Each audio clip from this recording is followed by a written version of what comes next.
धुळ्यात झालेल्या अपघातात पत्रकार हर्षल भदाने पाटील यांचा दुर्दैवी अंत झालाय। त्यांच्या मृत्यूच्या बातमीनं पत्रकार आणि राजकीय क्षेत्रात एकच खळबळ उडालीये।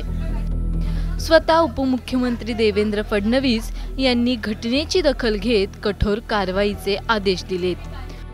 हर्षल यांच्या अशा अकाली जाण्यानं हळहळ व्यक्त होतीये।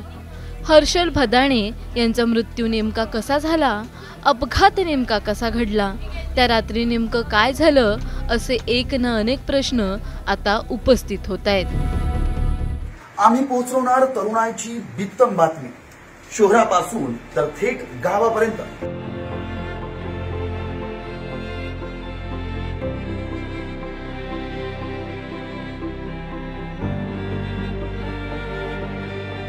हर्षल भदाने पाटील हे कुटुंबासह नवी मुंबईमधील खारघरमध्ये वास्तव्यास होते।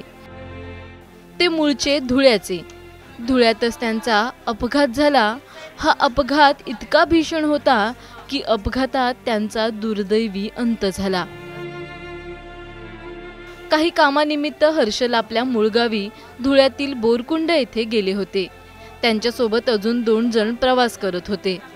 गरताड गावाजवळ त्यांनी त्यांची कार उभी केली होती।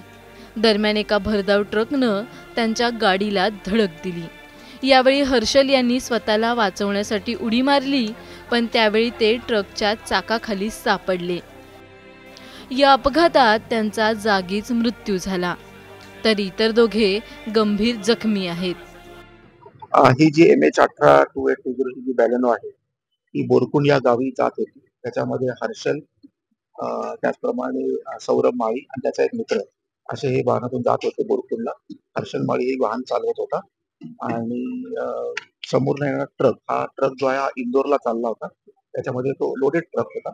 आता प्राथमिकदृष्ट्या माहिती आपण मेडिकलचा हे केला असताना ट्रक ड्रायव्हर हा दारूच्या अंमलाखाली आहे असा रिपोर्ट प्राप्त झालेला आहे।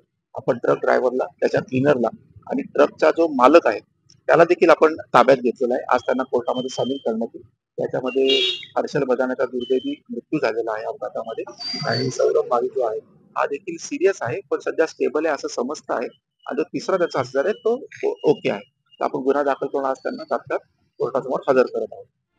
मागील 10 वर्षांपासून हर्षल भदाने पाटील हे पत्रकार म्हणून काम करत होते। नुकत्याच झालेल्या लोकसभा निवडणुकीत त्यांनी एकूण एक मतदारसंघ पिंजून काढले। त्यांच्या पश्चात त्यांच्या कुटुंबात आई वडील आणि त्यांची पत्नी आहे।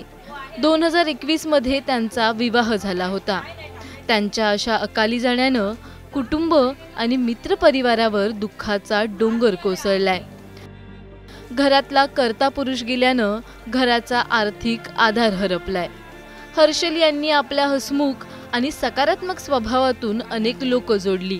आपल्या मनमिळावू स्वभावानं ते लोकांना लगेचच आपलंसं करून घेत।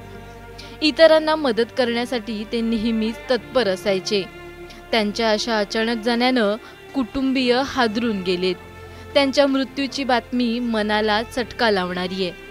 त्यांच्या अशा अचानक जाण्यानं हळहळ व्यक्त होतीये। सोनी मगर, ABP माझा डिजिटल।